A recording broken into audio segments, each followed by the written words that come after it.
Bab 1. Menggetarkan hati Ivan. BRAK. Ayla yang terlelap di samping kemudi hampir saja berciuman dengan dashbar. Beruntung sabuk pengaman mampu menahan tubuhnya. Bisa nyetir gak sih lo? Ketus Ayla masih dengan mata terpejam. Kantuk benar-benar menyerangnya.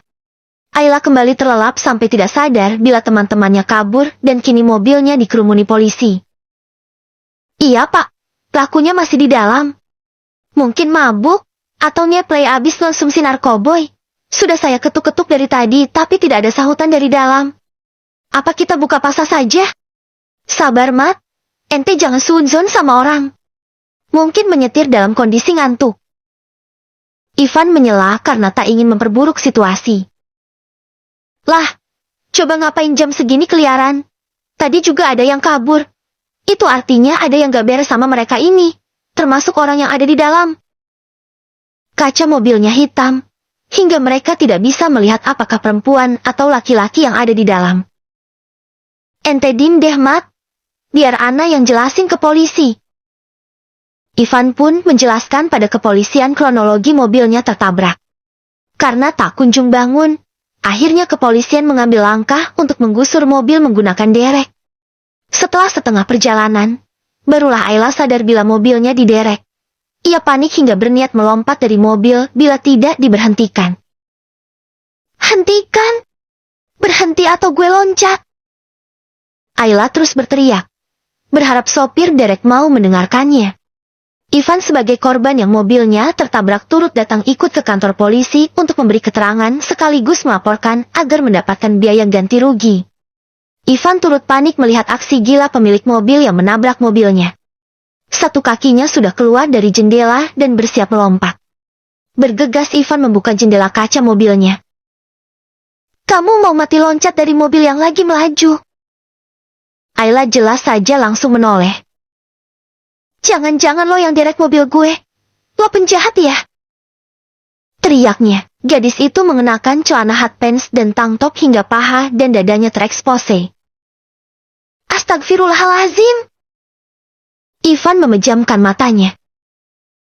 Kalau mau loncat silakan saja. Ketus Ivan segera menutup jendela dan mengalihkan pandangan. Gadis zaman sekarang sangat meresahkan. Tolong beri hamba istri yang solehah ya Allah. Gumam Ivan. Tak ingin berurusan dengan gadis seperti Ayla. Ivan pun tak menuntut apapun hingga akhirnya bisa pulang lebih awal. Lain halnya dengan Ayla yang bebas jam 7 pagi setelah dijamin oleh ayahnya. Itu pun setelah banyak melakukan negosiasi karena di mobil Ayla terdapat beberapa barang tak wajar. Sepanjang jalan, mimik wajah Pak Tirta muram. Bahkan tak menanyakan kondisi anaknya. Melirik pun sepertinya tak sudi. Ayla pun sadar akan kesalahannya kali ini cukup fatal karena sampai melibatkan kepolisian. Tapi ini tidak sepenuhnya salahnya. Yang menyetir bukan dirinya. Botol minuman, kontrasepsi. Untung saja bukan narkoba yang ada di mobilmu. Kamu ini berteman dengan para setan dari mana, Ayla? Bentak Pak Tirta. Ayah benar-benar tak habis pikir dengan jalan pikirmu. Sengaja ayah sekolahkan di sekolah Islami. Kamu malah bergaul dengan anak tidak jelas. Mereka teman satu sekolahku, ayah. Seru Ayla. Masih berani menjawab ya kamu? Bentaknya. Mulai besok, kamu tidak boleh keluar rumah. Berani keluar rumah ayah tak akan segan-segan menikahkanmu. Mata Ayla membulat. Masuk kamar. Dan jangan berani-berani pergi tanpa sepengetahuan ayah. Bentaknya lagi. Pak Tirta memijat pelipisnya. Ia sangat lelah dengan tingkah anaknya. Sebelumnya Ayla adalah gadis yang baik. Tapi beberapa bulan ke belakang anak itu menjadi berubah. Salah pergaulan menjadi faktor pemicunya. Di tengah kerisauannya akan masa depan anaknya yang sudah tercemar, tiba-tiba sebuah telepon masuk. Pak Tirta seolah mendapatkan angin segar di tengah kegalauannya. Segeralah ia menemui sahabat lamanya yang memiliki seorang putra lajang. Ia jadi terpikirkan untuk menjodohkan Ayla. Mengingat sahabatnya ini adalah seorang ulama besar. Tak menutup kemungkinan bila anaknya juga berilmu dan bisa membimbing putrinya. Wah, tumben sekali. kata Pak Tirta bersalaman dengan Kiai Abdullah Wahid. Kebetulan saja mengantarkan putra bungsuku sekalian liburan. Besok dia harus kembali ke Singapura. Pak Tirta mengangguk. Putramu masih lajang kan? Tentu saja. Dia baru berusia 23 tahun. Abdullah, bukan aku bermaksud perhitungan. Tapi semasa kamu sulit dulu, aku adalah orang yang selalu membantumu. Bisakah kamu membantuku sekarang? Membantu apa? Pak Tirta diam cukup lama sebelum akhirnya mengungkapkan niatnya. Tidak sulit dan bukan soal materi. Aku ingin menjodohkan putriku dengan putramu. Kiai Abdullah Wahid sedikit terkejut dengan permintaan temannya itu. Aku pikir masalah jodoh biar anak-anak saja yang menentukan. Bagaimana bila diperkenalkan saja dulu? Besar harapan Pak Tirta pada sahabat lamanya ini. Kiai Abdullah Wahid merasa tak enak hati bila menolak sampai akhirnya mengangguk. Hanya perkenalan saja kan, tidak memaksa. Pak Tirta menghela napasnya. Sebenarnya aku memiliki sebuah rahasia. Apa? Raut wajah Pak Tirta langsung berubah menjadi berat dan penuh beban. Anakku Ayla, dia masih sangat muda. Aku tak akan menutupi keburukannya. Belakangan ini dia sering keluar malam, bahkan semalam berurusan dengan polisi. Pergaulannya tak bisa lagi aku kontrol. Perlahan dia juga mulai melawanku. Kiai Abdullah Wahid turut prihatin. Ini pasti sangat berat untukmu. Menjadi orang tua tunggal tidaklah mudah. Tapi bukan itu masalahnya. Permasalahannya adalah usiaku tidak lama lagi. Aku mengidap tumor otak. Sel tumornya sudah tersebar ke seluruh saraf kranial. Dokter bilang ini penyakit langka dan setiap pengidapnya mengalami gejala berbeda. Apabila memburuk, aku bisa mengalami halusinasi atau bahkan gangguan kepribadian. Innalillahi, ucap Kiai Abdullah Wahid. Putrimu tahu? Pak Tirta menggeleng. Aku tidak sanggup, Abdullah. Bagaimana bisa aku mengatakan hal semengerikan ini pada putriku? Katanya dengan bahu bergetar menahan tangis. Tanpa keduanya sadari, Ivan putra bungsu Kiai Abdullah Wahid mendengar semua pembicaraan itu. Tiba-tiba air matanya jatuh begitu saja. Hatinya bergetar. Van, ente kenapa? Tanya Ahmad rekan kerjanya di pesantren. Kelilipan mat. Jadi semuanya sudah deal kan? Ana serahkan semuanya ke ente selama Ana ke Singapura. Ahmad mengacungkan dua jempolnya. Di rumah, Ayla tengah berdebat dengan kekasihnya, David. Perkara kejadian semalam saat dirinya ditinggalkan sendirian dan berakhir di kepolisian. Botol minuman dan kontrasepsi yang ada di mobil bukanlah miliknya, melainkan milik teman-temannya. Aku benar-benar panik semalam. Dan aku juga setengah mabuk. Aku pikir kamu ikut kabur juga sama aku. Halah, dasi omongan lo. Ayla segera mengakhiri panggilan telepon saat pintu kamar tiba-tiba dibuka. Siap-siap nanti malam kita makan malam di luar. Usai mengatakan itu Pak Tirta kembali menutup pintu kamarnya. Ayah ngajakin gue makan malam di luar. Buat apa? Gumamnya pelan. Tak ingin dibuat penasaran, Ayla pun segera keluar dari kamar mengejar ayahnya. Tumben banget ayah ngajakin aku makan malam. Ada apa? Ayah udah gak marah ya? Siapa bilang ayah masih gak marah sama kamu? Ayah sangat murka. Ayla menghela napasnya. Terus nanti malam apa? Kamu gak lupakan sama kalimat ayah tadi pagi? Kruk. Ayla meneguk salivanya kasar. Ayah cuma bercandakan masalah bilang mau nikahin aku. Tergantung sikap kamu nanti malam. Jeti anak yang manisnya nanti malam di depan keluarga teman ayah.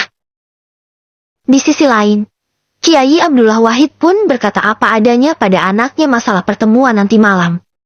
Namun, jawaban Ivan di luar kendalinya. Ayah, aku ingin menikahinya. Aku sudah tahu semuanya. Aku mendengar semua pembicaraan ayah dengan teman ayah. Hatiku sangat bergetar. Seolah ada panggilan untuk melindunginya. Aku tahu ini berlebihan. Bahkan aku tidak tahu gadis seperti apa dia. Tapi aku mengikuti kata hatiku.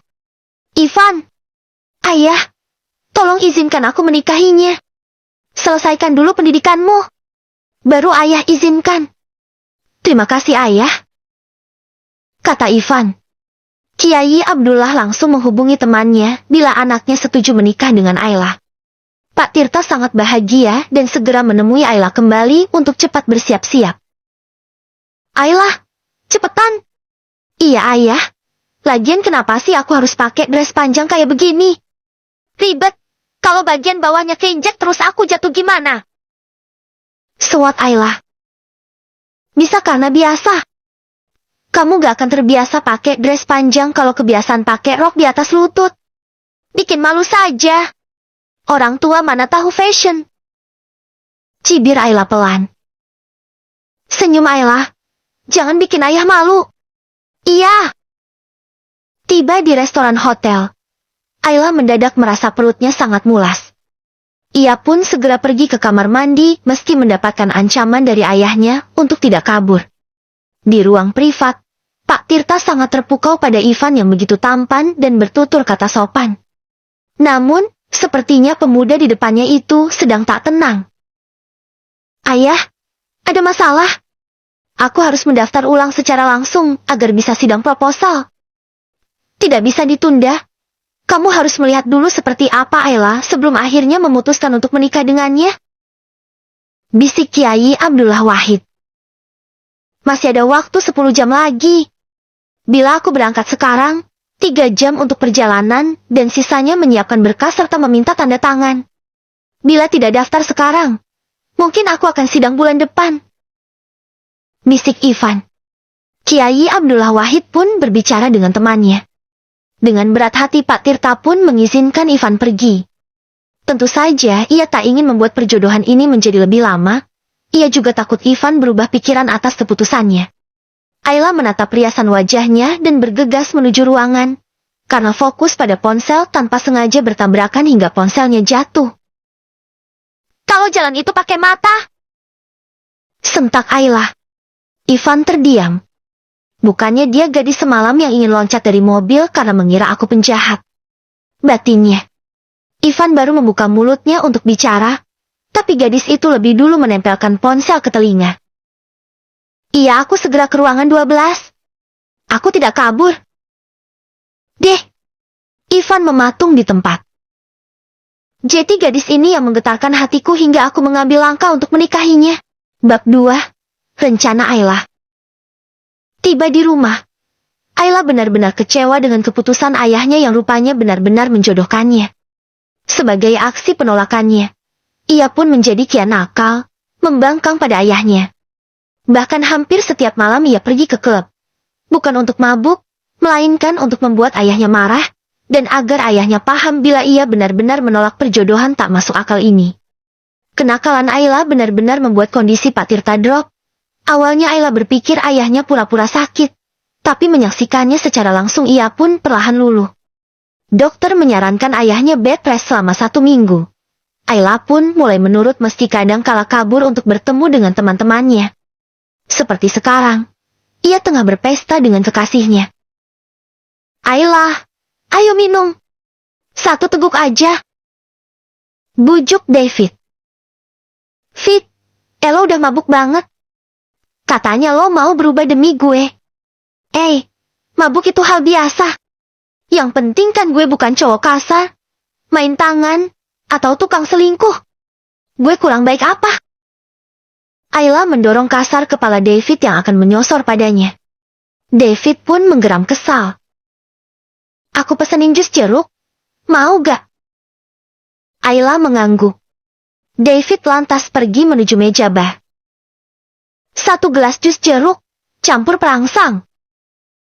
Bisiknya pada bartender.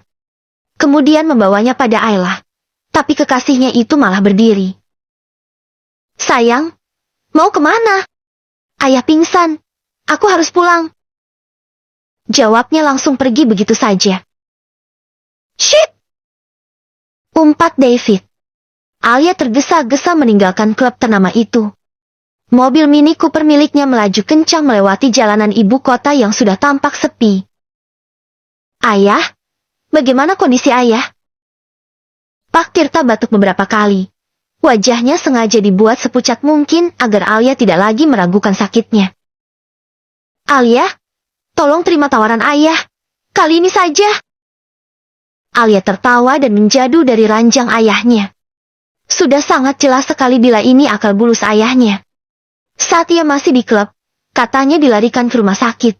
Tapi setelah setengah perjalanan, ia kembali diberi kabar bila ayahnya dirawat di rumah. Padahal kemarin dokter bilang kondisi ayahnya sudah baik. Wah, ayah benar-benar sangat totalitas. Bahkan sampai memasang infus untuk memaksaku menikah dengan pria pilihan ayah itu. Ayla tak habis pikir dengan pikiran ayahnya. Ini sudah modern, bukan lagi tahun 90-an, bukan zaman Siti Nurbaya. Ia bisa mencari jodohnya sendiri. Terlebih usianya masih sangat muda. Ia juga cantik, berbakat, dan berprestasi. Dia pria yang baik. Astaga ayah, aku bahkan baru lulus SMA. Yang ada aku ditertawakan karena menikah muda. Kenapa mereka menertawakanmu? Menikah itu ibadah. Kalau benar menikah adalah ibadah, kenapa ayah tidak menikah sejak muda? Kenapa ayah menikah di usia yang sudah tua? Bahkan setelah bunda pergi pun ayah betah menduda. Apa ayah bercanda mengatakan bila menikah adalah ibadah? Bila memang benar ibadah, kenapa ayah tidak melakukannya? Skak Alia. Jangan pernah membahas pernikahan. Aku tidak berencana menikah di usia muda. Aku ingin menikmati hidupku. Lanjutnya lagi seraya duduk di sofa. Berpesta, keluar malam, berdansa dengan pria tidak jelas, mabuk-mabukan, begitukah? Sentak Pak Tirta. Ayah bahkan tidak mengenalku. Aku tidak pernah menyentuh minuman beralkohol. Kenapa ayah tidak percaya? Bagaimana ayah bisa percaya? Semua bukti-buktinya sudah jelas saat kamu ditahan di kepolisian. Dan juga perkolan Alia yakin ayahnya hanya pura-pura. Ia pun tak peduli, mengambil sikap acuh tak acuh walaupun ekor matanya tetap memperhatikan. Namun, saat melihat ada noda merah di sapu tangan bekas batuk ayahnya, barulah ia khawatir. Ayah baik-baik saja. Segeralah ia mendekat. Alia, putriku, apakah ayah pernah menuntutmu? Tanya Pak Tirta lemah. Alia menggeleng, air matanya jatuh begitu saja mendengar nada lirih ayahnya. Seolah ayahnya akan pergi. Kali ini saja, tolong penuhi permintaan ayah. Alia mengangguk kepalanya. Apapun akan Alia penuhi. Tekadnya seraya memegang tangan ayahnya yang tidak diinfus. Menikahlah dengan Ivan. Apapun akan Alia penuhi. Kecuali ini. Air mata haru Pak Tirta yang tadinya akan turun, kini kembali masuk. Ia memejamkan matanya, menyamarkan rasa jengkelnya pada Alia. Ia sudah berakting sekarat tapi anaknya masih saja tidak mau dijodohkan.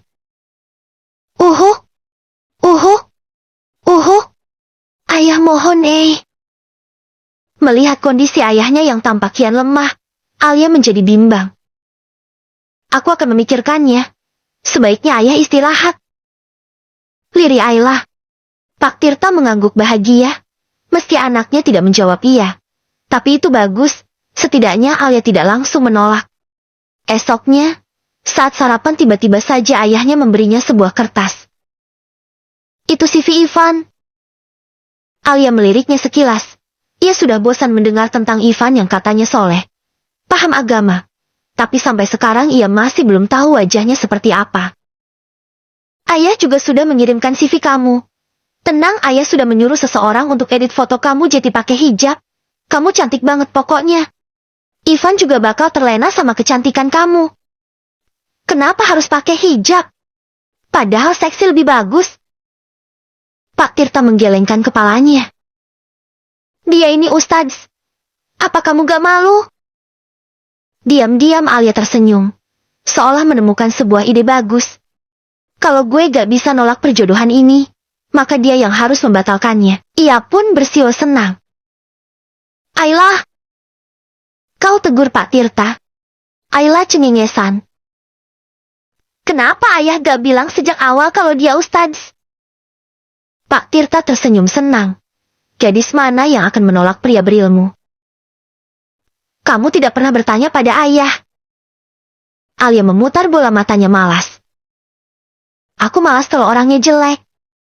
Tenang aja, orangnya ganteng kok. Ayah akan meminta fotonya pada calon mertuamu. Andai saja saat makan malam 1 bulan yang lalu kamu bertemu dengannya, kamu pasti akan terpesona. Pak Tirta langsung segera menghubungi calon besannya untuk mengirimkan foto calon menantunya. Begini Tir, aku tidak punya foto terbaru anakku. Dia ini memang agak anti kamera orangnya. Ada juga foto-foto lama, kata Kiai Abdullah Wahid ayah Ivan. Tidak masalah foto lama juga. Yang penting anakku bisa melihatnya. Kiai Abdullah Wahid pun mengirimkan foto-foto putranya. Tanpa dilihat-lihat, Pak Tirta langsung mengirimkannya pada Ayla. Ia sudah melihat sosok Ivan yang begitu tampan, dan yakin bila foto terdahulu milik Ivan pun tak akan jauh beda. Udah ayah kirim foto-fotonya Ivan.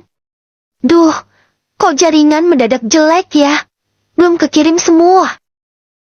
Ayla mendoloat yang paling atas, ia membeliakan matanya. Sosok Ivan berambut panjang, mengenakan baju koko yang dipadukan dengan sarung yang sudah keriting bagian bawahnya. Kedua tangannya tengah memegang ekor ikan besar. Sepertinya Ivan ini sangat suka memancing. Astaga, ayah mau jodohin gue sama modelan kayak begitu. TIDA kakak, jerit Ayla dalam hati. Ayla, kamu kenapa? Ayla menggelengkan kepalanya. Bila ia merosting penampilan Ivan tentu saja ia akan mendapatkan omelan dari ayahnya karena disebut tidak sopan. Sejak kecil ia sudah dididik sebaik mungkin. Tidak boleh mengejek orang, tidak boleh menghardik orang, dan ada banyak tidak boleh dalam hidupnya. Aku udah kenyang. Aku ke atas duluan. Ayla setengah berlari menapaki anak tangga. Tiba di kamar, ia langsung menghapus seluruh foto yang bahkan belum sempat di-download. Tenang gak boleh ngeledek orang. Dosa itu. Tapi, Fetit bahaha. Ayla tertawa begitu keras. Soleh sih soleh. Tapi keturunan gue bakal jadi jelek kalau nikah sama Jamet Kupro kayak begini. Astaga, bisa-bisanya ayah jodohin gue sama modelan begitu. Ayla terus menggelengkan kepalanya. Gak bisa. Gak bisa. Pokoknya gue harus segera gagalin perjodohan ini. Ayla lantas turun ke bawah menemui ayahnya. Ayah, aku mau dijodohin sama Ivan. Alhamdulillah. Apa kata ayah? Kamu pasti terpanakan sama Ivan. Itu foto-foto lamanya. Sekarang lebih keren. Katanya seraya mengacungkan 2 jempolnya. Ayla melipat bibirnya, hampir saja ia tertawa. Aku ingin bertemu dengan keluarganya dulu sebelum acara lamaran, kata Ayla. Baiklah, ayah akan mengundang keluarga Ivan untuk datang ke rumah kita. Kebetulan sekali mereka sedang ada di Jakarta, jadi mungkin malam ini atau besok mereka bisa berkunjung. Ayla mengangguk. Lebih cepat lebih baik, kata Ayla. Ia sangat yakin, bila seorang ustadz itu mengidealkan wanita solehah, mengenakan gamis panjang dan berjilbab lebar, bila perlu mengenakan cadar. Maka dari itu, ia akan melakukan sebaliknya. Ayla sangat yakin Ivan akan langsung menolaknya tanpa berpikir 2 kali. Perfect, gumam Ayla ketika memikirkan rencananya. Bab 3, Salah Strategi. Kabar bahagia ini langsung Pak Tirta sampaikan pada sahabat lamanya. Kiai Abdullah Wahid pun langsung mengatakan hal ini pada putranya yang kini tengah berada di negeri tetangga, tengah menyelesaikan tugas akhirnya sebagai mahasiswa. Ayah tidak bohong kan? Sebenarnya ia mulai sedikit meragu, mengingat bagaimana Alia berpakaian. Namun, selama 1 bulan ini juga ia tidak diam. Ia meminta petunjuk pada Yang Maha Kuasa, tapi gadis itu selalu datang ke dalam mimpinya. Parahnya ia sampai mimpi basah. Astagfirullah! Ivan mengusap wajahnya kasar mengingat mimpi itu karena tubuhnya bereaksi. Apalagi saat mengingat betapa seksinya Ayla malam itu. Tundukkan pandanganmu, Ivan. Dia belum halal untukmu. Meresahkan! Kamu kenapa misu-misu sendiri, Van? Enggak iya. Aku kepikirin tugas akhir saja. Umi, kenapa cemberut? Senyum dong. Goda Ivan mengalihkan pembicaraan. Bahkan sampai sekarang pun, rasanya Umi tidak percaya dengan keputusanmu. Ayla yang kamu kenal sekarang sangat jauh berbeda dengan Ayla yang kamu kenal dahulu. Dia bukan lagi gadis kecil manja yang penurut. Dia adalah gadis ibu kota yang pergaulannya naudzubillah. Umi sampai menggelengkan kepalanya saat mengetahui kehidupan Ayla seperti apa. Lagipun, Umi yakin dia tidak mengingatmu. Ayla mungkin tidak mengingatku, tapi aku selalu mengingatnya. Umi. Setelah mencari tahu tentang Ayla, ia pun menyadari bila gadis itu adalah gadis kecil teman masa kecilnya. Ia pun memberikan alasan bila menyukai Ayla karena teman masa kecilnya. Ia terlalu malu bila harus mengatakan sampai mimpi basah gara-gara Ayla. Dan juga getaran di hatinya mungkin dianggap tabu. Umi akan lebih senang bila kamu menikah dengan Indah.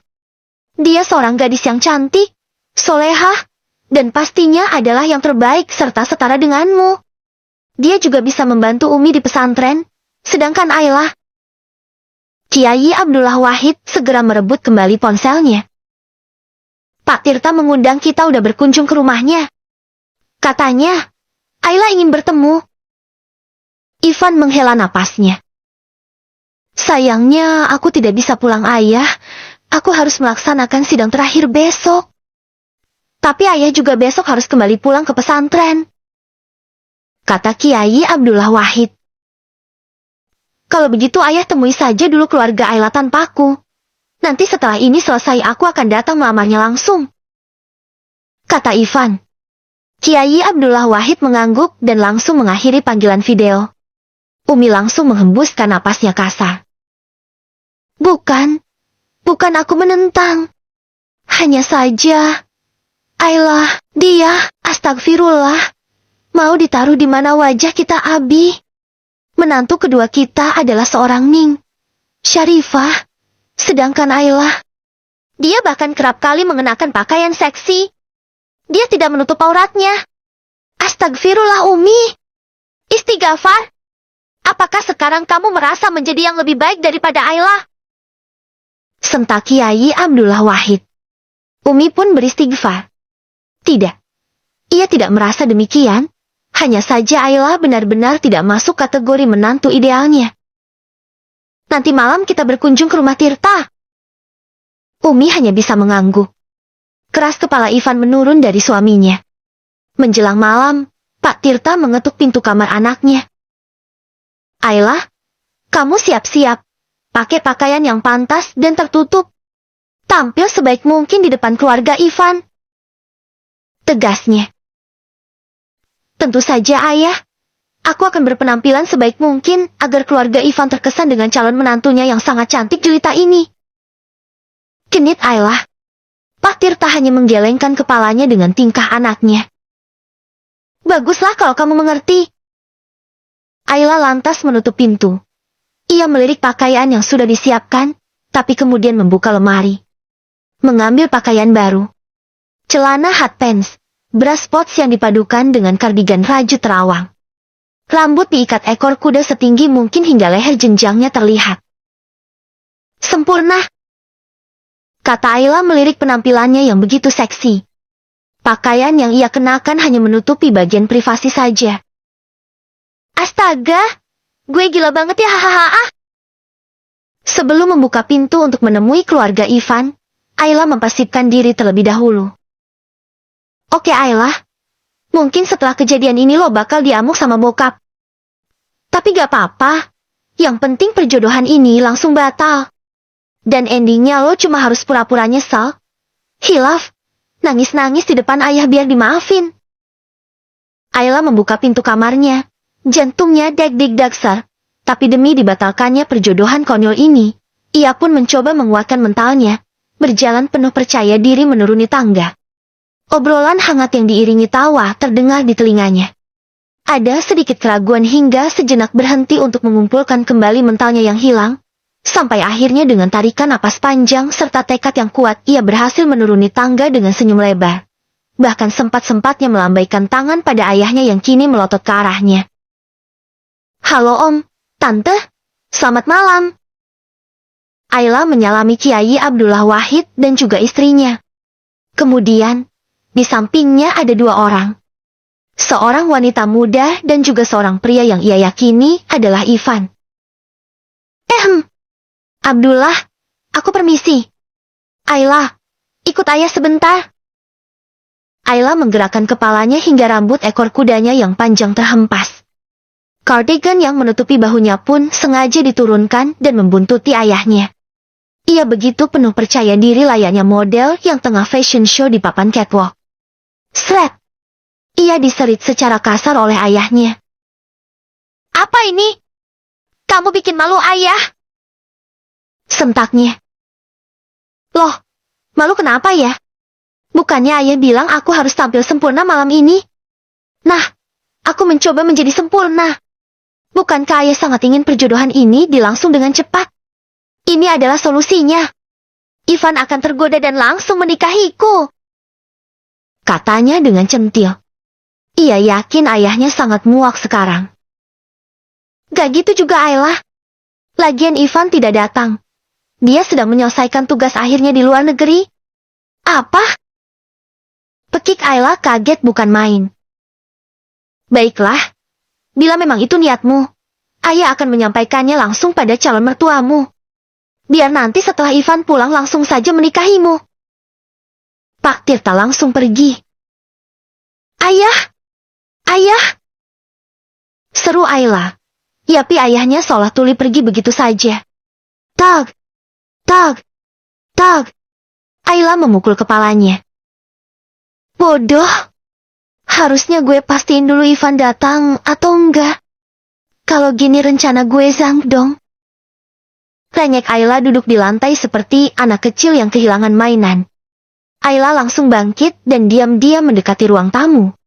Beruntung rumahnya bermodel sekat-sekat, jadi ia bisa menguping pembicaraan ayahnya. "Abdullah, Fatimah, aku benar-benar minta maaf atas sikap Ayla yang kekanakan. Kamu sudah tahu bila Ayla belum dewasa.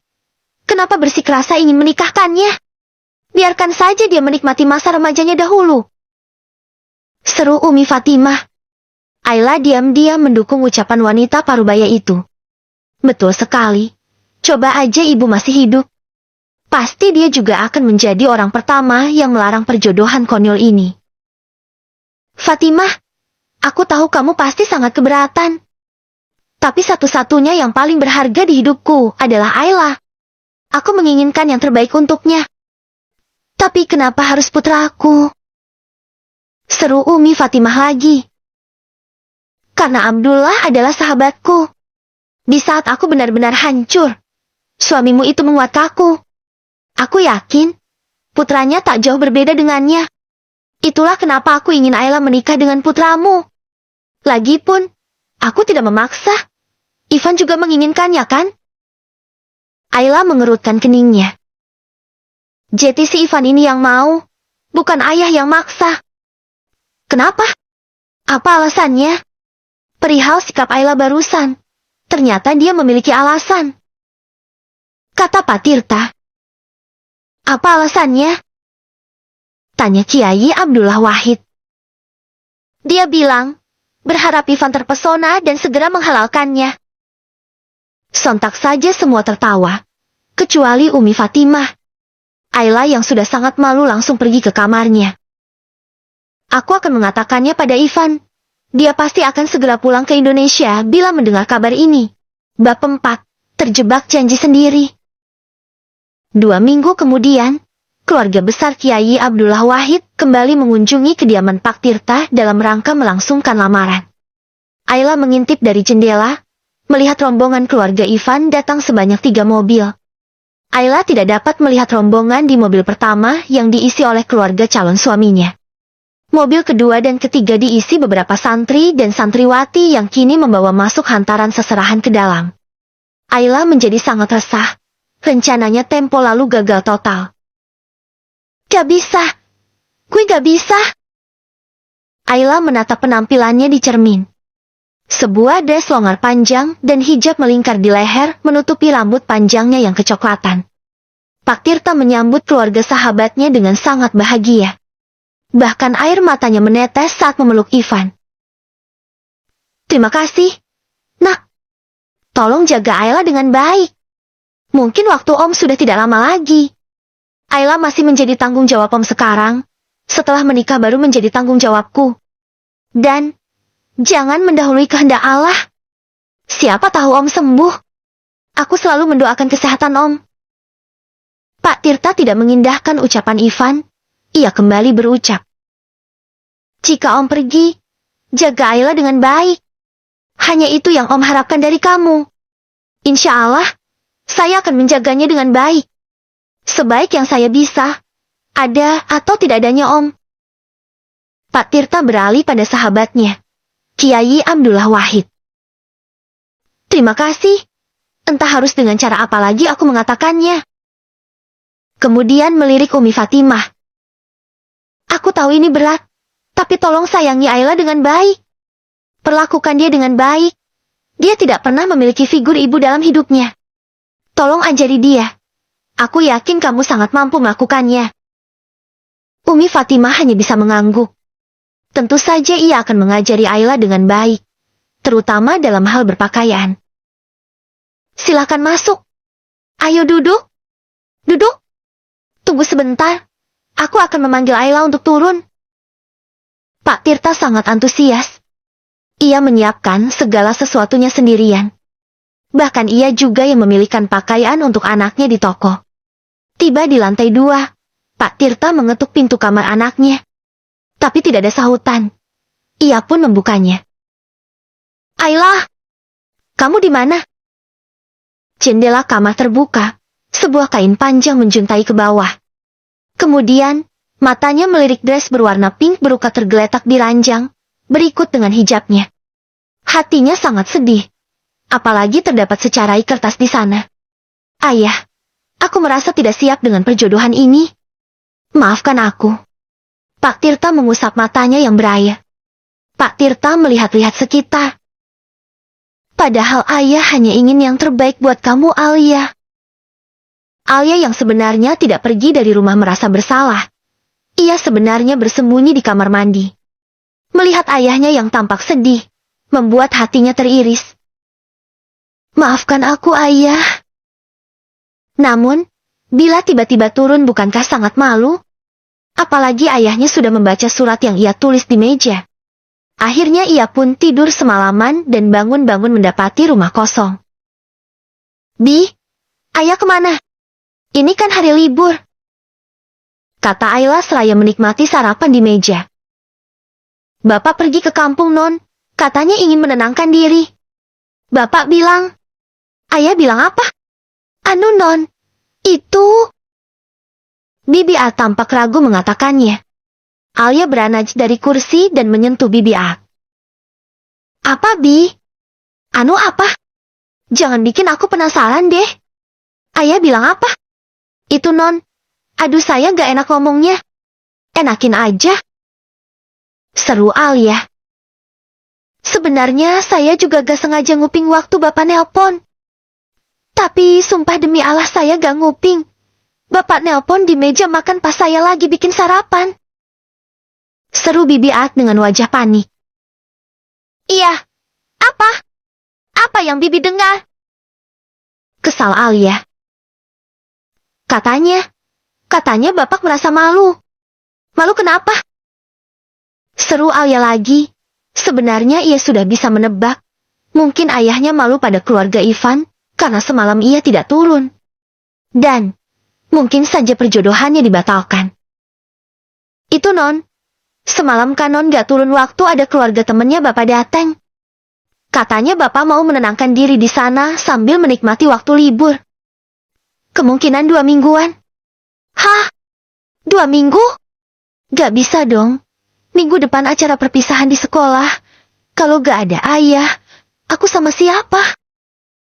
Alia langsung mengambil ponsel dan menghubungi Pak Tirta. Tapi ponsel ayahnya mendadak tidak aktif.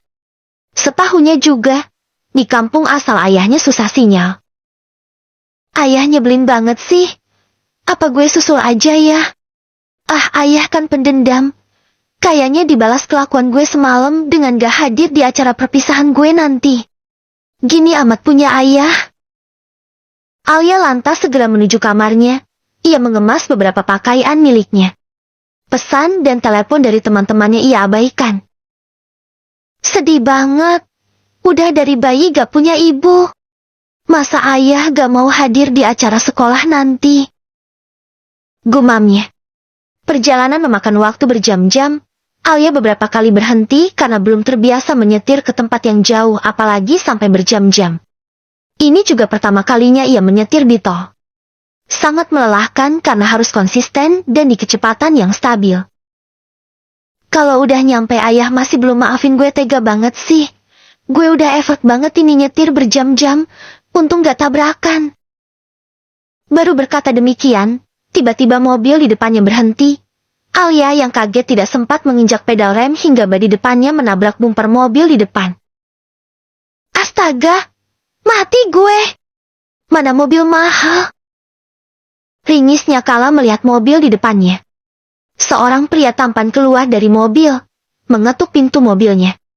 Alia sangat deg-deg, bukan karena terpana, melainkan takut dimarahi karena tak sengaja menabraknya.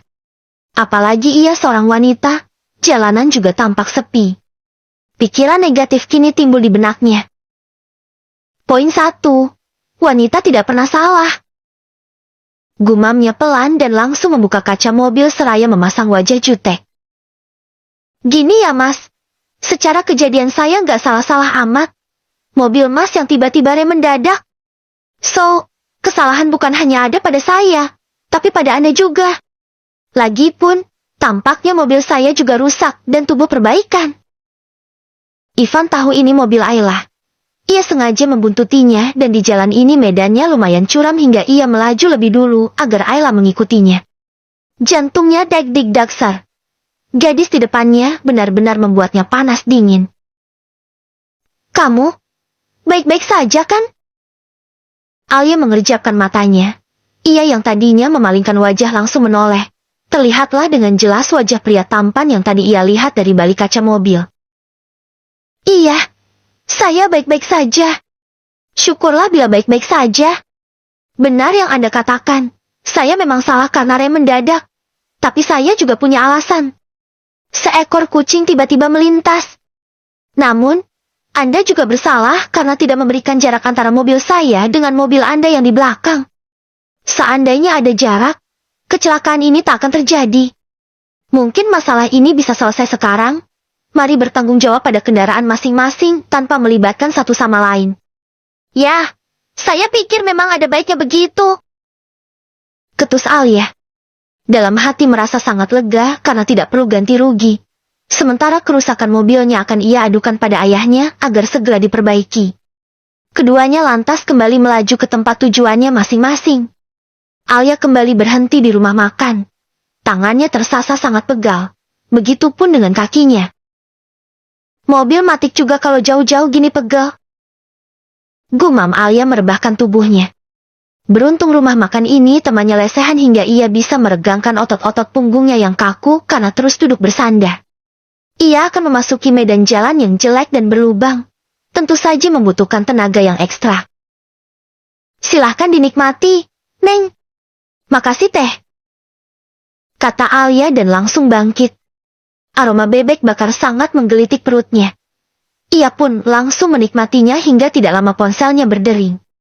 Alia sangat bahagia karena mendapatkan telepon dari ayahnya. Halo ayah. Ini Biromlah Neng. Alia kembali melihat ponselnya. Benar ayahnya yang menelpon. Tapi siapa Romlah? Apakah calon istri ayahnya? Atau ayahnya datang ke kampung untuk menikah? Ia pun mencoba mengingat sampai akhirnya ingat. Biromlah adalah tetangga rumahnya di kampung yang bekerja membersihkan rumah agar tetap terawat meski tidak ditinggali. Ayah mana? Itu. Bapak pingsan lagi diperiksa sama dokter. Pingsan? Pingsan kenapa? Panik Alia. Belum tahu non. Ini juga di rumah mendadak jadi banyak yang datang. Perasaan Alia kian jadi tidak enak saja. Ayahnya pingsan. Diperiksa dokter. Orang berdatangan. Apa ayahnya? Tidak. Ayla segera bergegas meski baru menikmati makanannya sebagian. Beruntung makanan langsung dibayar saat memesan hingga ia bisa langsung pergi. Air matanya tak mampu lagi dibendung saat memikirkan kemungkinan-kemungkinan yang tengah terjadi. Ya Allah, tolong selamatkan ayah.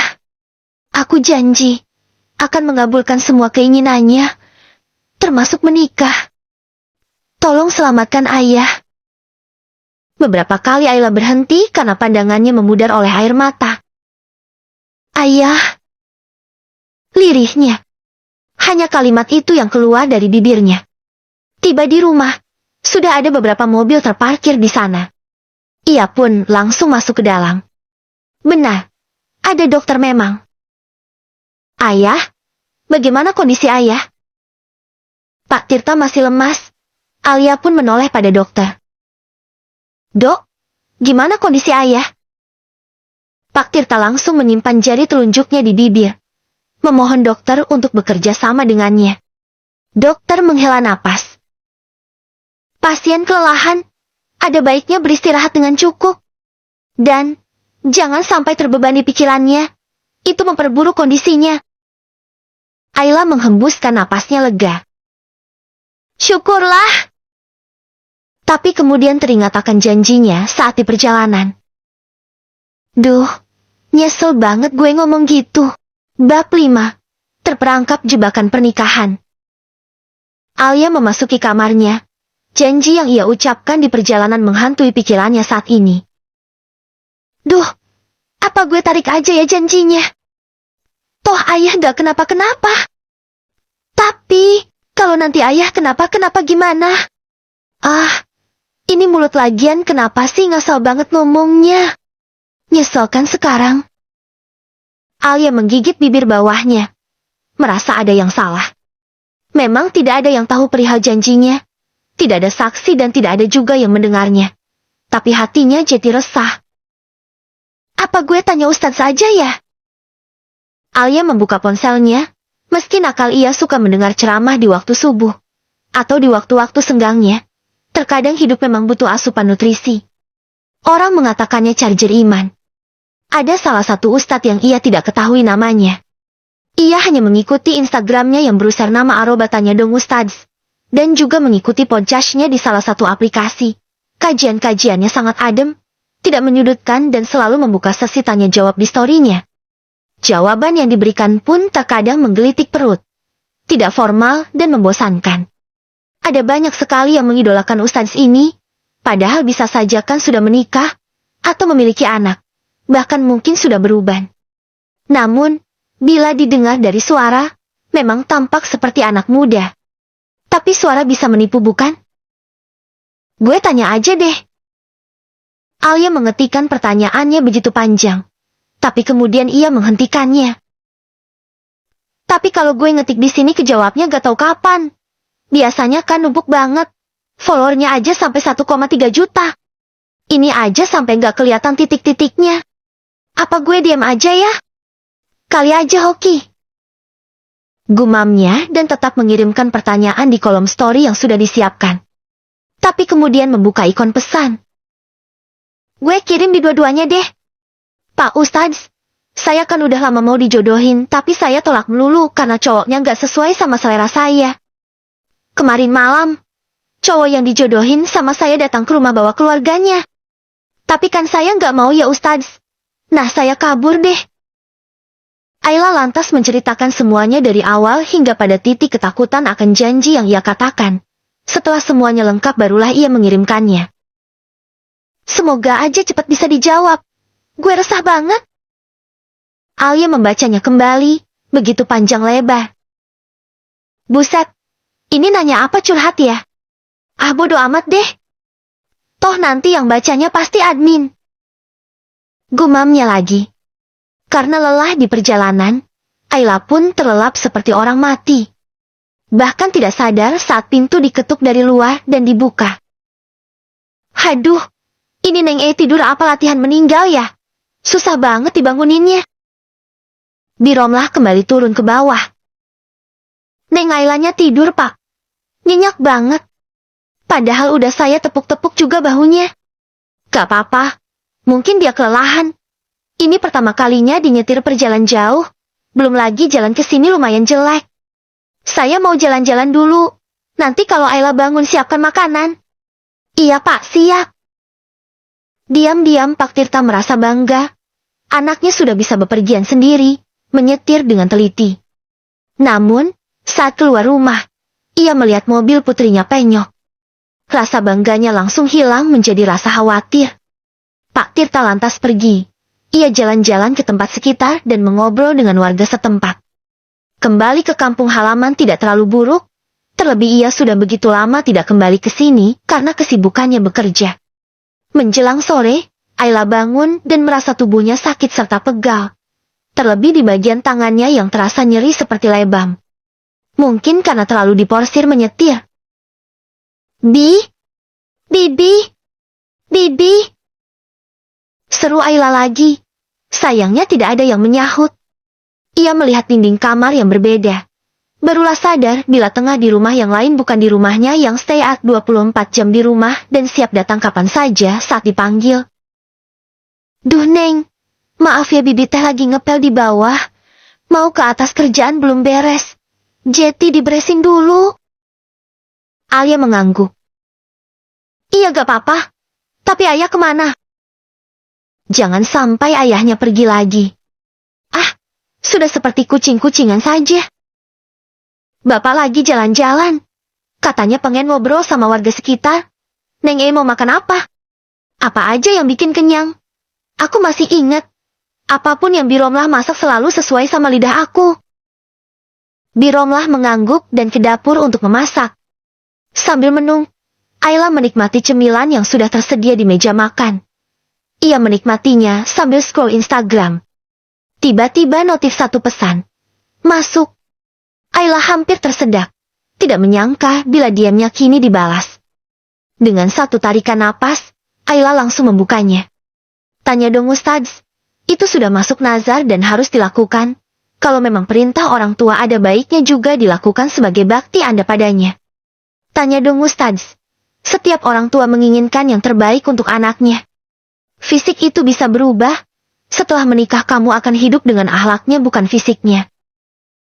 Tapi Pak Ustadz, aku sering baca novel perjodohan. Banyak pria yang katanya baik. Soleh tapi pas sudah nikah gak baik aslinya. Gimana kalau calon yang dijodohkan sama aku kayak gitu? Tanya dong Ustadz. Ya coba kamu sholat istikharah. Minta sama Allah. Diberikan petunjuk apakah pria yang dijodohkan sama kamu itu baik atau bukan. Ribet banget Pak Ustadz. Balik ke topik awal deh. Ayla mengetiknya sambil cemberut. Ia bingung harus bagaimana sekarang. Setahunnya bila nazar harus dilakukan. Tanya dong Ustadz. Menepati nazar itu hukumnya wajib. Kamu pikir sendiri saja sisanya. Is, nyebelin banget sih. Ini yang beos pasti adminnya. Ustadznya mana mungkin beos kayak gini. Dari suaranya aja adem. Lembut, gak mungkin tipingnya nyebelin kayak gini. Gumam Ayla. Ia pun memberikan taplaf pada pesan terakhir dan tak lagi membalasnya.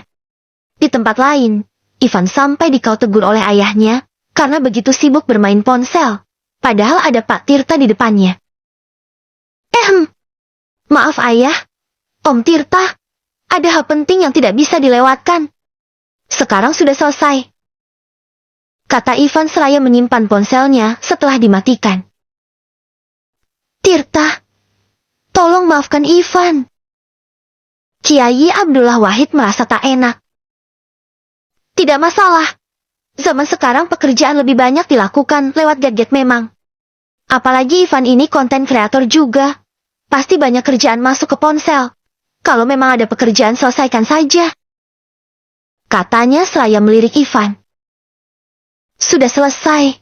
Om, sekali lagi, aku minta maaf membuat Om tidak nyaman dan berbuat tidak sopan juga karena bermain ponsel saat tengah mengobrol. Kamu itu, santai saja. Om bangga banget loh. Om sering dengerin podcast kamu di aplikasi. Pantas saja ada banyak orang yang suka sama kamu. Padahal cuma denger suara loh. Gimana kalau sambil lihat mukanya? Wah, kayaknya ini pesantren udah kebanjiran hadiah dari cewek-cewek. Seru Pak Tirta seraya tertawa. Om bisa saja, kata Ivan tersenyum tipis. Pak Tirta menghela napasnya. Om sangat berharap sekali Ayla mau menikah sama kamu. Dia ini sangat keras kepala. Tapi dia ini sangat lembut sekali hatinya. Om tidak akan menutup-nutupi. Ayla memang sedikit nakal. Tapi itu adalah bentuk ketidakpiawaiannya Om sebagai ayah sekaligus ibu dalam mendidiknya. Tolong jangan hardik dia. Tolong bimbing dia ya bila suatu saat menjadi istrimu. Insya Allah Om, Ivan akan menjaga Ayla sebaik mungkin. Tolong dirahasiakan juga pembicaraan kita tempo lalu. Om tidak ingin membuat Ayla sedih. Sepanjang hidup, Om hanya ingin membahagiakannya. Dia sangat kekurangan kasih sayang. Maka dari itu Om sangat memanjakannya hingga Om tidak bisa mengendalikannya. Pak Tirta lantas menoleh pada sahabat lamanya, Abdullah Wahid yang kini menjadi pimpinan pesantren modern Darul Mustafa. Aku tahu ini berat untukmu. Ayla mungkin bukan type ideal menantumu. Tapi tolong sayangi Ayla. Aku percaya keluargamu. Kiai Abdullah Wahid hanya tersenyum dan mengusap tangan sahabat lamanya itu. Aku tahu bagaimana usahamu untuk bisa memiliki Ayla. Dia sudah kuanggap sebagai anak gadisku sendiri. Bila memang berjodoh dengan Ivan, tidak ada alasan untuk tidak menyayanginya. Kamu tidak perlu khawatir. Pak Tirta menghembuskan napasnya lega. Aku bisa pergi dengan sangat tenang. Di rumah, Ayla menikmati sop ayam yang dibuat oleh Biromlah. Mulutnya mengunyah tapi otaknya memikirkan hal lain tentang janjinya. Tak lama, Pak Tirta pulang, Ayla langsung masuk ke dalam kamar, padahal makannya belum usai. Rasanya ia belum sanggup bila bertemu dengan ayahnya. Kalau gue ingkar janji terus ayah mati gimana? Ah, gue rasanya jadi gila kalau mikirin ini. Tok, tok, tok. Ayla, ini ayah. Ayla menatap pintu cukup lama, berusaha mengendalikan diri dan kemudian membuka pintu. Ada apa ya? Ayah beliin martabak kesukaan kamu. Ingat gak?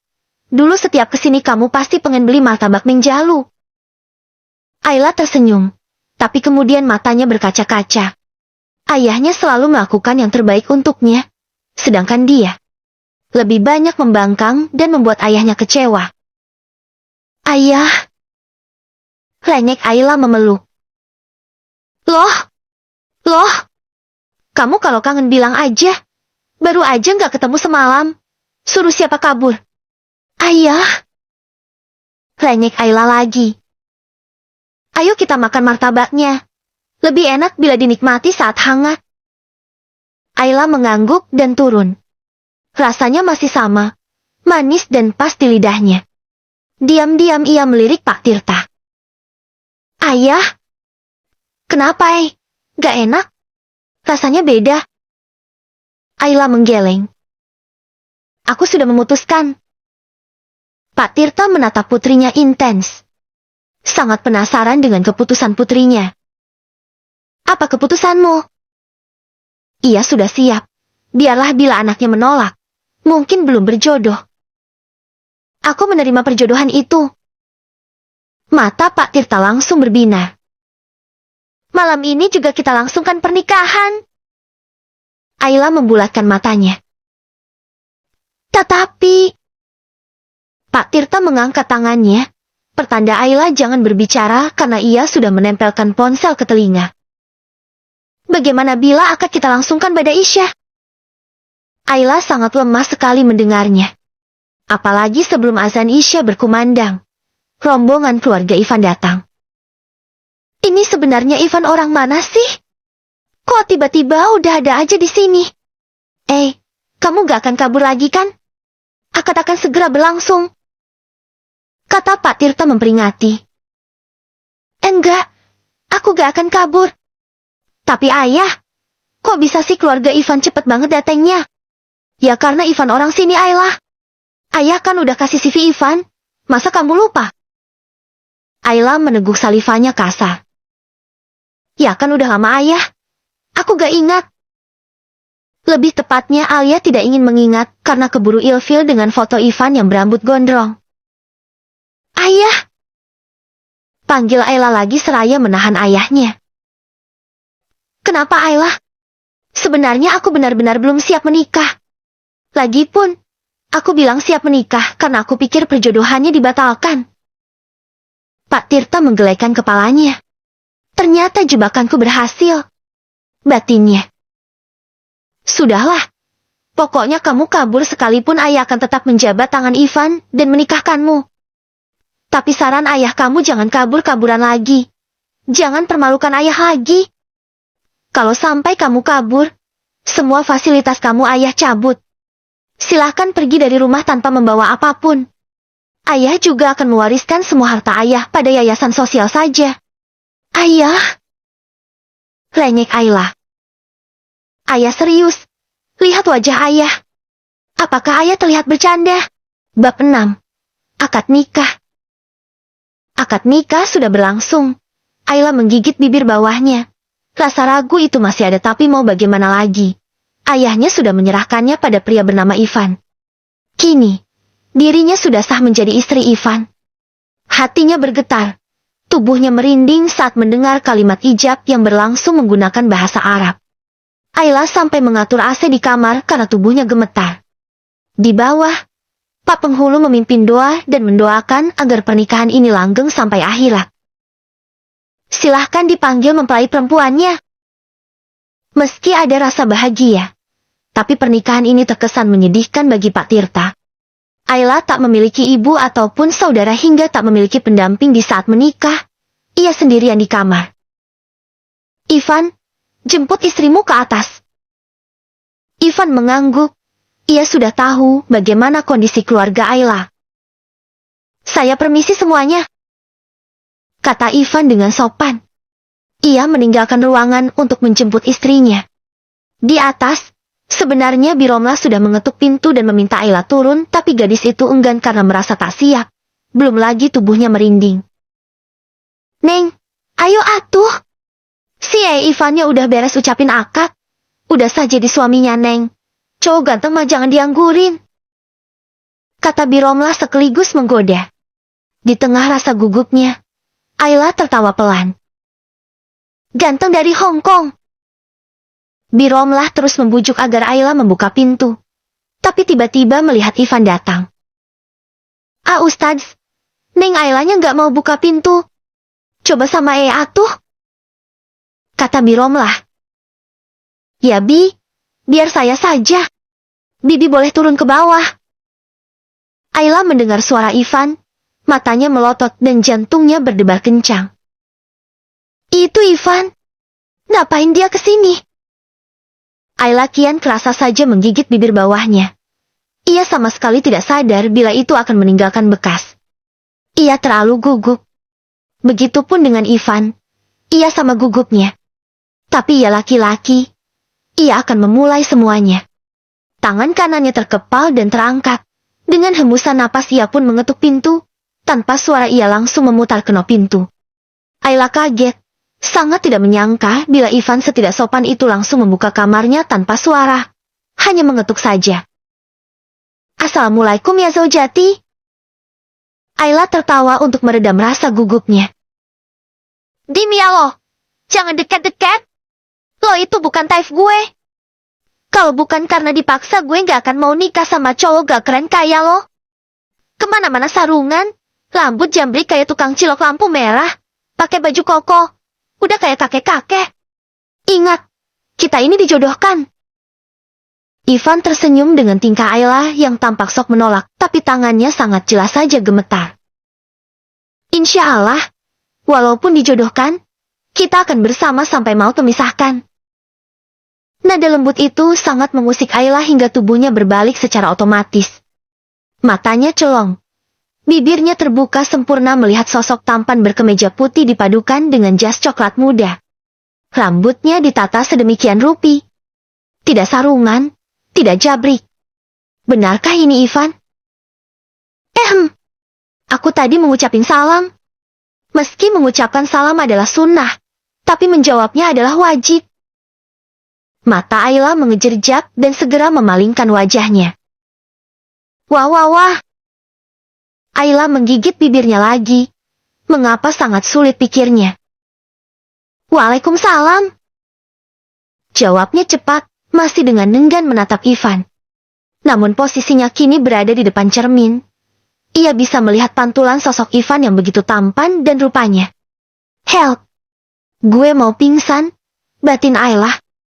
Ia merasa tubuhnya menjadi lunak, sangat lemas dan ingin ambruk. Ayla! Seru Ivan saat melihat istrinya itu hampir jatuh. Gue bilang jangan sentuh-sentuh! Sentak Ayla menghempaskan tangan Ivan dari bahunya. Aku cuma mau bantu kamu. Bantu sih bantu, tetapi gak usah pegang-pegang. Terus gimana? Kalau aku gak pegang kamu, kamu jatuh tadi. Ayla langsung menjauh. Apakah Ivan penyihir? Berdekatan dengannya membuatnya begitu gemetar dan gugup. Ini perasaan pertama yang ia rasakan. Semua orang sudah menunggu. Sebaiknya kita ke bawah. Ajak Ivan lagi. Nggak ngapain ke bawah. Untuk berdoa bersama agar pernikahan kita sampai ke jannah. Kata Ivan lagi mengulang kalimat tadi. Kenapa harus ke jannah? Siapa jannah? Ketus Ayla. Belum 1 jam jeti istri sudah menyebut nama gadis lain. Jannah itu surga, istriku. Ayla malu setengah mati, rasanya ia ingin menghilang saja dari muka bumi. Ya udah, ayo ke bawah. Seru Ayla berjalan lebih dulu. Ivan pun segera menyusul dan berjalan berdampingan. Pak Tirta tersenyum. Senyum Ayla. Jangan sampai orang berpikir ayah memaksa kamu menikah dengan Ivan. Emang faktanya gitu. Jawab Ayla. Ivan menyusul duduk di samping Ayla. Sementara hanya berdoa saja karena memang untuk masalah administrasi ke KUA belum diurus. Mengingat pernikahan ini dilangsungkan secara mendadak. Ahmad, sahabat Ivan yang posisi duduknya di belakang memaukan tubuhnya dan berbisik. Pak Ustadz jarang amat. Baru beberapa menit ke atas bibir istrinya udah jontor aja.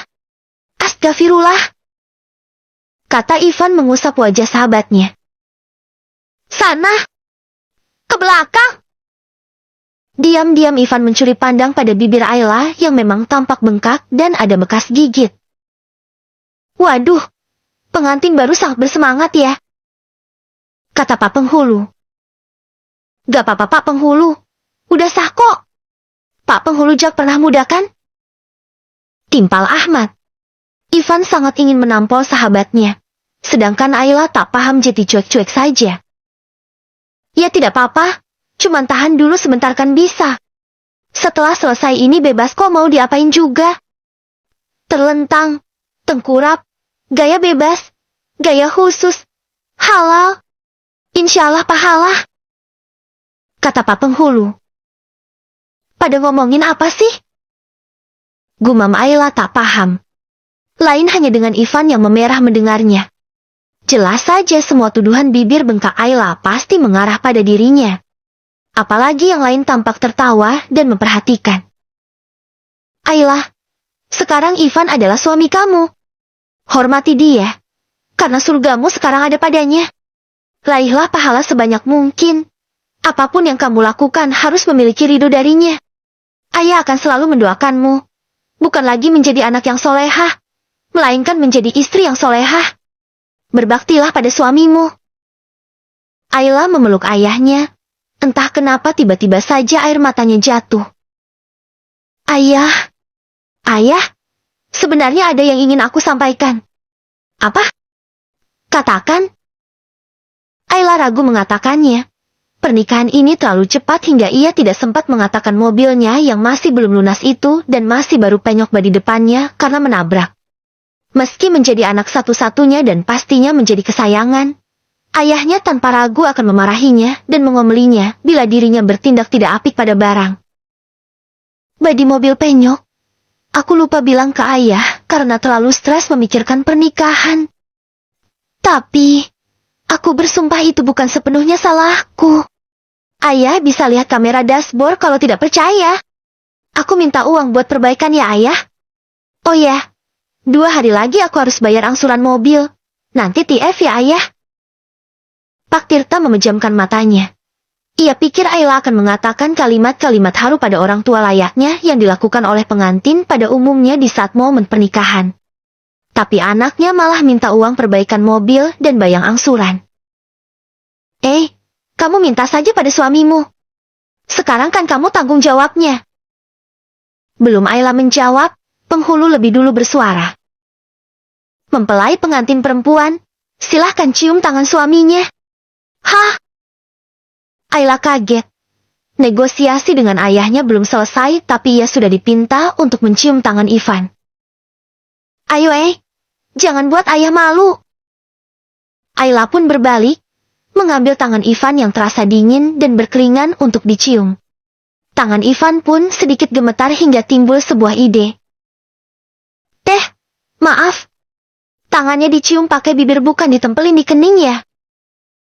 Kata tim fotografer. Ayla mendelik. Ribet banget sih. Batinnya. Tahan. Ayla tersenyum licik. Tangan Ivan masih terasa gemetar. Ia pun menjilatnya, membuat si pemilik tangan menegang. Ayla pikir dengan begitu bisa lepas. Tapi nyatanya Ivan kian kencang memegang tangannya. Bahkan kini tangan satunya berada di kepalanya. Pantesan gue lemes. Gemeteran, ternyata dia pelet gue. Mana terang-terangan banget meletnya. Ini ustaz apa ustaz gadungan sih? Kok main pelet gini? Gue rasanya mau pingsan. Ya Allah, berkahilah aku dalam permasalahan keluargaku. Berkahilah keluargaku dalam permasalahanku. Berilah mereka rezeki dariku. Dan berilah aku rezeki dari mereka. Oh ternyata doa bukan pelet. Ayla baru merasa lega kembali dibuat jantungan karena tiba-tiba Ivan mencium keningnya. Tidak. Ini bukan pertama kalinya dicium. Sebelumnya ia pernah dicium oleh kekasihnya. Hanya saja sekarang rasanya begitu beda. Jantungnya berdebar kencang. Ada rasa yang tidak bisa dijelaskan. Setelah mengambil beberapa dokumentasi bersama keluarga dan untuk berdua, akhirnya Ayla bisa masuk kembali ke kamarnya. Namun, tiba-tiba seseorang masuk ke dalam kamarnya. Ia pikir itu ayahnya. Tapi dugaannya salah. Ivan. Astaga, lo ngapain masuk ke kamar gue? Kita kan udah nikah. Emang kalau udah nikah harus sekamar gitu? Ya, harus dong. Kita kan suami istri. Jawab Ivan. Tapi kan kita orang asing. Aku gak biasa satu ruangan sama orang asing. Ketus Ayla lagi. Ya sudah, kita kenalan lagi aja. Gimana? Tawar Ivan. Sejujurnya ia juga merasa takut sekamar dengan Ayla. Takut kebablasan. Sementara mereka belum saling mengenal satu sama lain. Gue udah hafal semua tentang lo. Tiap hari gue disuruh baca CV lo. Jadi kita tinggal pendekatan aja. Tapi malam ini lo tidur di bawah aja di kamar tamu. Walaupun kita udah kenal satu sama lain, tetap aja gue nggak mau satu ruangan sama lo dulu. Ivan diam sejenak. Ayla pun langsung turun ke seraya membawa pakaian ganti untuk tidur. Namun, ternyata di bawah masih banyak tamu hingga ia memutuskan untuk kembali ke kamar. Kenapa lo gak bilang kalau di bawah masih banyak orang sih? Keluhnya. Kamu langsung pergi gitu aja. Kamu juga gak nanya. Kata Ivan. Ayla menghela napasnya dan duduk di tepi ranjang. Sedangkan Ivan duduk di sofa tampak sibuk dengan ponselnya. Ayla memperhatikan wajah Ivan yang begitu bersih. Alisnya tebal tapi terbentuk rapi tidak seperti ulat bulu. Hidungnya mancung, bibirnya. Ayla menggigit bibir bawahnya kala memperhatikannya. Ayla. Hah? Kaget Ayla. Kamu kenapa? Ada yang salah sama wajah aku. Ayla mengerjapkan matanya. Apakah Ivan memergokinya? Ia pun tertawa. Lo pede banget sih. Lagian siapa yang merhatiin lo? Ayla berdecak dan masuk ke kamar mandi. Siapapun, tolong bawa gue ngilang. Ini baru malam pertama. Gumamnya panik. Tapi lebih panik lagi saat mengingat kalimat malam pertama. Ini tanggal berapa sih? Ayla membuka ponselnya dan bernapas lega. Seenggaknya gue bakal aman seminggu ke depan. Harusnya besok gue datang bulan.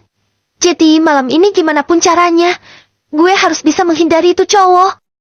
Dia sangat membahayakan.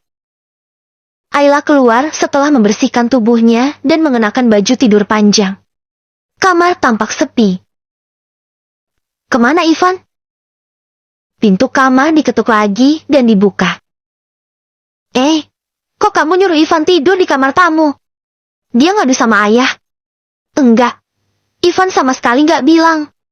Dia malah bilang demi kenyaman kamu dia mau tidur di bawah. Tapi ayah yakin kamu pasti usir dia. Iya kan? Ya, Ivan aja gak keberatan.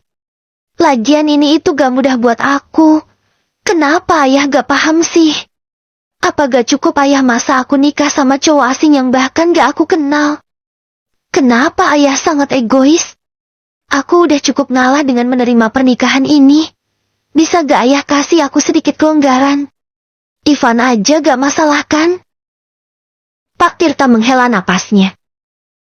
Lagian, kenapa sih ayah sangat ingin menjodohkan aku dengan Ivan? Ayah punya hutang sama keluarga Ivan. Pak Tirta menggeleng. Karena Ivan adalah sosok yang baik dan bisa membimbing kamu. Baik menurut ayah belum tentu baik menurut aku. Setelah ayah pergi, kamu akan menyadarinya. Pak Tirta langsung pergi. Pergi? Emang ayah mau pergi kemana? Ayah! Ayah! Ayla terus memanggil ayahnya, tapi Pak Tirta sudah lebih dulu turun ke bawah. Esoknya, Ayla turun untuk sarapan. Untuk pertama kalinya meja makan terasa hangat. Ayahnya tengah mengorol hangat dengan Ivan bahkan sesekali bertanya. Sama ayah santai banget. Sama gue kaku banget. Dasar caper. Kamu udah bangun? Ayo sarapan. Ayla duduk di samping ayahnya. Pak Tirta tentu langsung menegurnya. Ayla, duduk samping Ivan dong. Dia suami kamu loh sekarang. Emang kedudukan suami lebih tinggi daripada ayah? Tentu saja. Dia suami kamu dan surga kamu ada pada ridhonya. Ayla tidak lantas pindah. Ia melirik Ivan yang ada di depannya. Lo ridho gak gue duduk di sini? Iya gak apa-apa. Senyamannya kamu aja. Ayla. Kau tegur Pak Tirta. Ivan aja gak masalah. Kenapa ayah yang ribet sih? Ketus Ayla lagi. Pak Tirta menghela napasnya. Ivan tolong maafkan Ayla. Tidak apa-apa ayah. Lebih nyaman seperti ini. Saya bisa lebih luasa menatap istri saya yang masyaAllah cantiknya. Uhuk. Uhuk. Tenggorokan Ayla terasa sangat panas dan sakit. Matanya berair. Begitupun dengan hidungnya yang mengeluarkan cairan. Tiba-tiba saja sebuah tisu mendarat di hidungnya. Ia membulat sempurna saat tahu bila Ivanlah yang melakukannya. Makanya pelan-pelan kalau minum. Ledeh Pak Tirta. Karena malu, Ayla pun langsung beranjak dari meja menuju wastafel. Ia membasuh wajahnya. Lantas diam-diam melirik Ivan.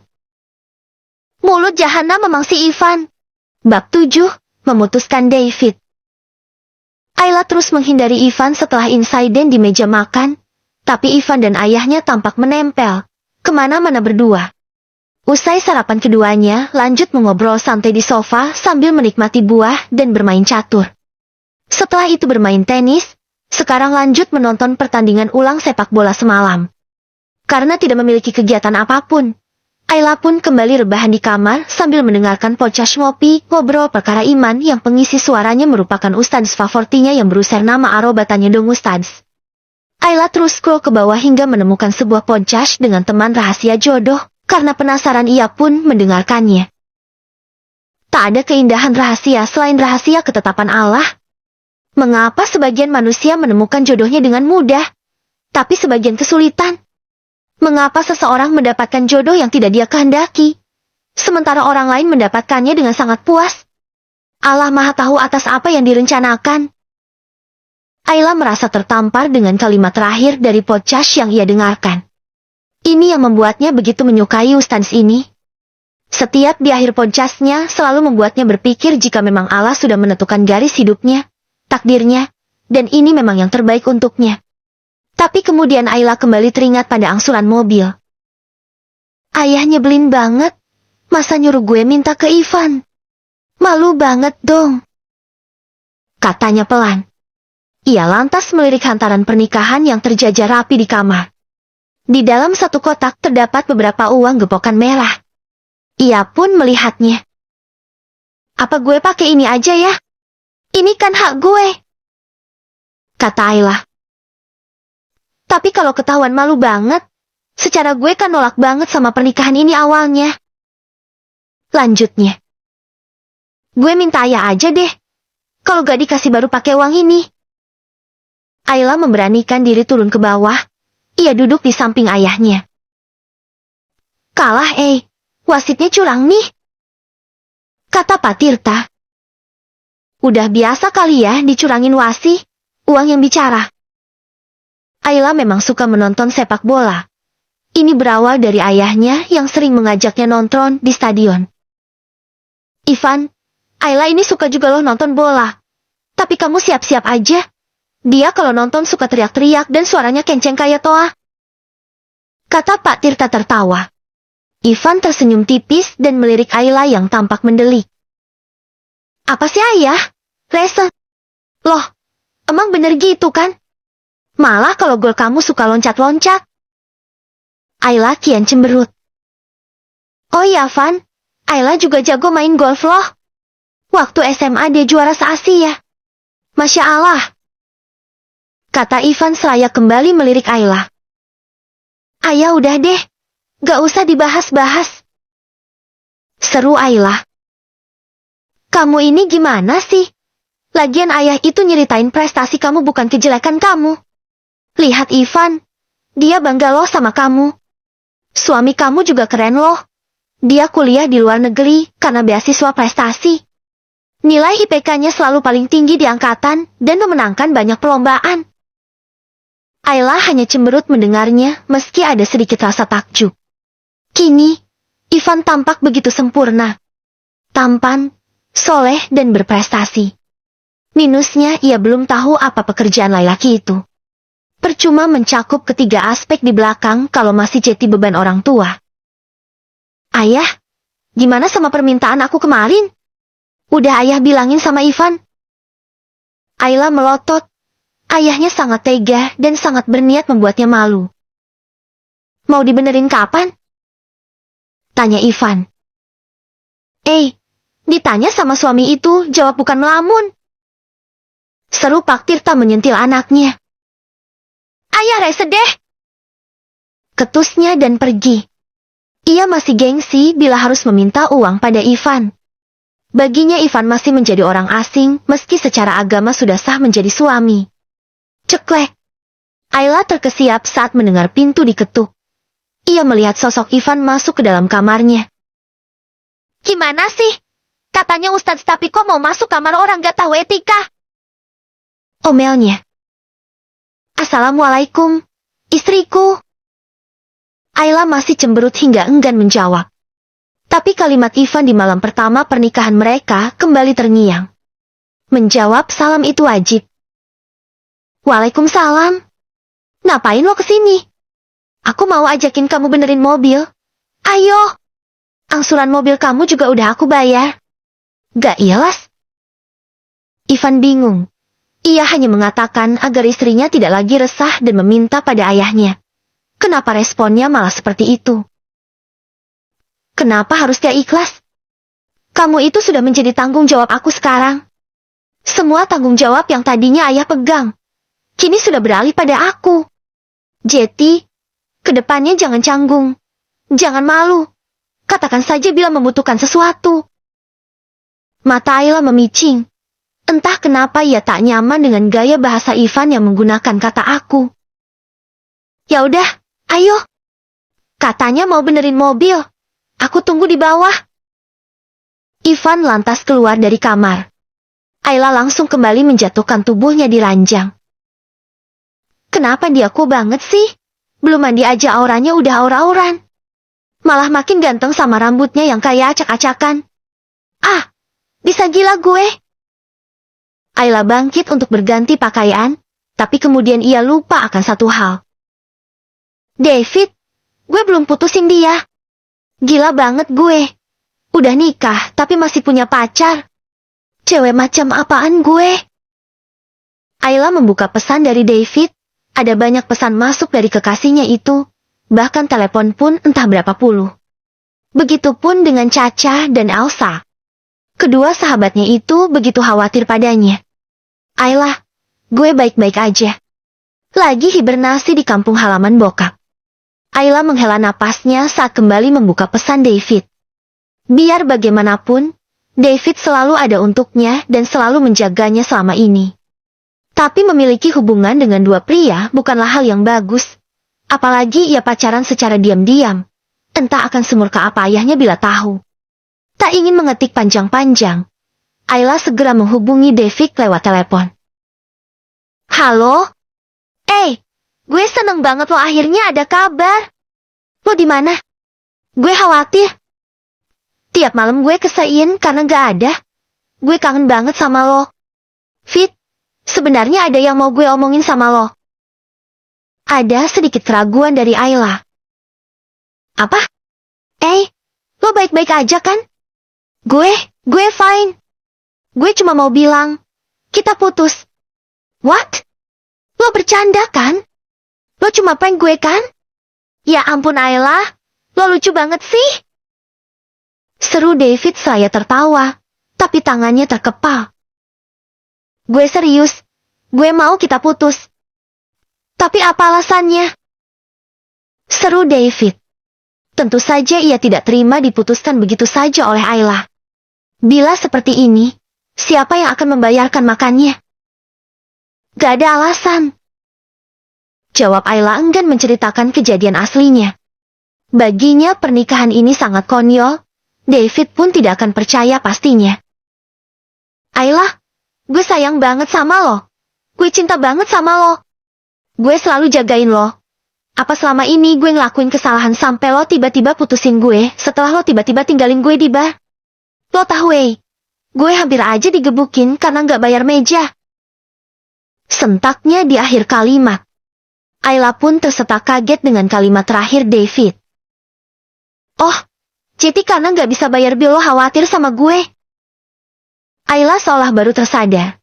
Bila selama ini dialah yang selalu membayar tagihan makanan serta minuman di bar. Pantas saja ayahnya marah, karena notifikasi pembayaran pasti masuk ke ponsel ayahnya. Enggak aku cuma ngasih tahu aja. Dompet aku ketinggalan di mobil, tapi mereka gak percaya dan nuduh gue bakal kabur.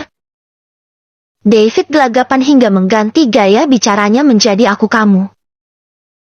Kenapa lo gak bayar lewat m-banking aja? Sentak Ayla. Astaga Ayla, kamu tahu sendiri kan aku gak pakai yang begituan. Ribet.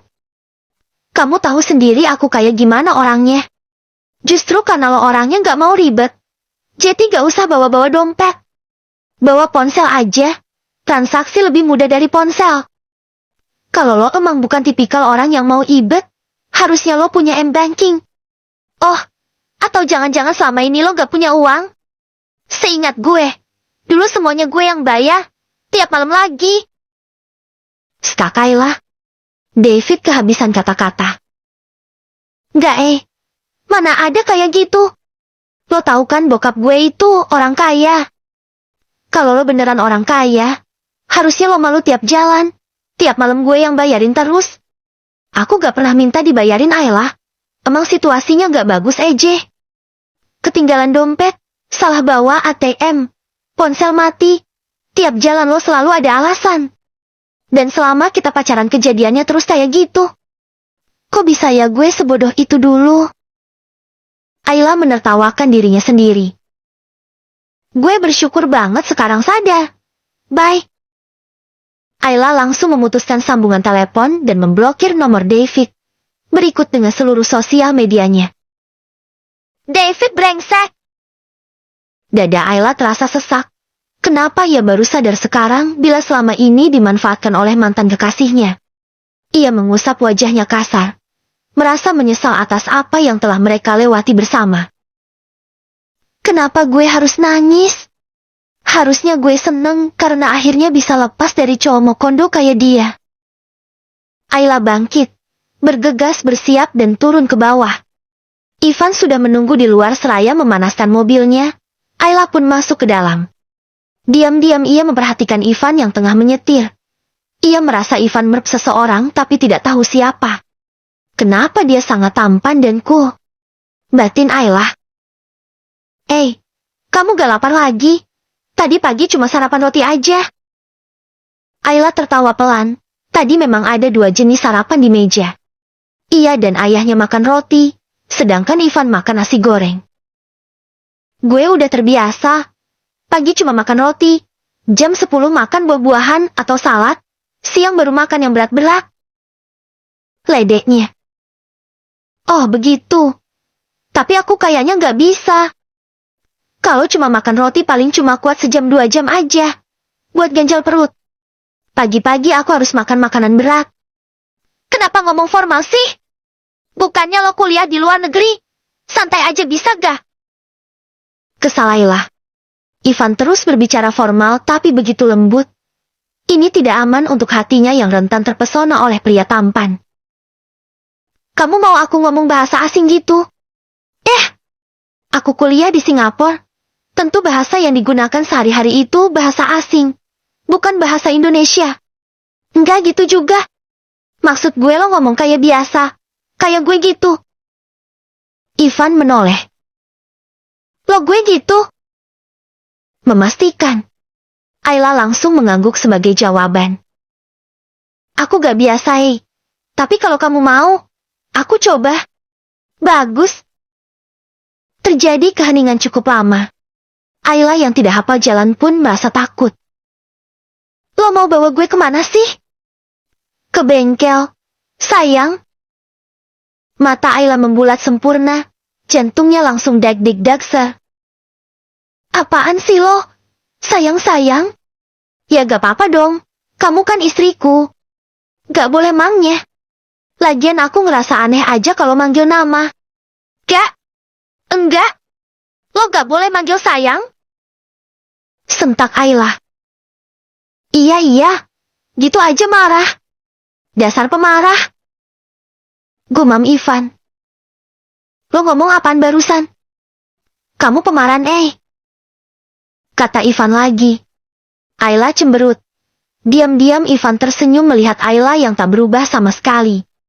Saat kecil, Ayla selalu tantrum bila ada orang yang melakukan sesuatu tanpa persetujuannya. Ternyata saat ini pun masih begitu. Ayla menopang wajahnya dengan tangan. Entah sudah berapa tahun ia tidak pernah kembali ke sini. Ia tiba-tiba merindukan abangnya. Sosok anak laki-laki yang selalu bermain dengannya yang ia sebut abang. Sosok yang selalu membelanya dan selalu ada untuknya. Tiba di bengkel. Mata Ayla teralihkan pada sebuah mobil yang tak asing. Itu bukannya mobil yang kemarin gue tabrak. Orangnya ada di sini gak ya? Gumamnya. Meski kemarin mereka sudah berdamai dengan baik. Tapi takutnya nanti malah minta ganti rugi bila bertemu. Ivan turun lebih dulu. Mengobrol dengan petugas bengkel. Ayla menyusul turun dan menghampiri Ivan. Ini Ayla pemiliknya. Kata Ivan. Halo teh. Selamat pagi. Ayla tersenyum pagi.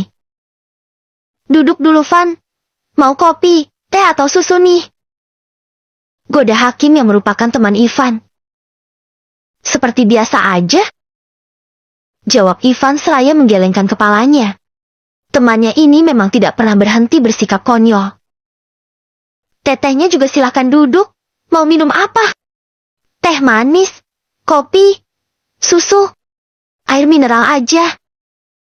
Jawab Ayla seraya tumpang kaki. Ia tengah kegerahan karena cuaca sangat panas. Duh maaf ya teh, AC-nya lagi rusak. Jadi sementara pakai ek dulu saja. Apaan ek? Tanya Ayla. Ivan melipat bibirnya. Angin gelebuk teh. Ayla melirik Ivan, ia kurang paham. Angin sepoi-sepoi Ayla. Intinya karena gak ada AC. Jadi ya angin aja gitu. Oh, aneh banget sih istilahnya. Gumam Ayla. Itu jokes-jokes orang Sunda, Ayla mengangguk. Ia benar-benar kegerahan sekarang. Hakim bilang, kalau mau diganti harus nunggu 2 mingguan. Lama banget. Kata Ayla. Bodi mobilnya harus pesan dulu karena di sini gak ada. Terus buat pasangnya juga butuh waktu. Harus dibuka dulu biar gak kegores yang lainnya. Ayla mengangguk. Terserah deh, yang penting mobil gue cantik lagi. Tak lama, Hakim datang dan membawa segelas kopi serta 1 botol air mineral dingin. Van, laporan. Ivan berdehem. Sebentar ya, Ivan langsung merangkul Hakim dan membahas laporan keuangan bengkel di dalam. Ivan kenapa? Apa jangan-jangan dia nggak punya uang? Bodi mobil gue pasti mahal kan? Kasian banget. Tapi kemudian menghela napasnya. David Mokondo sekarang dapat suami kere. Sedih banget. Untung ayah kaya.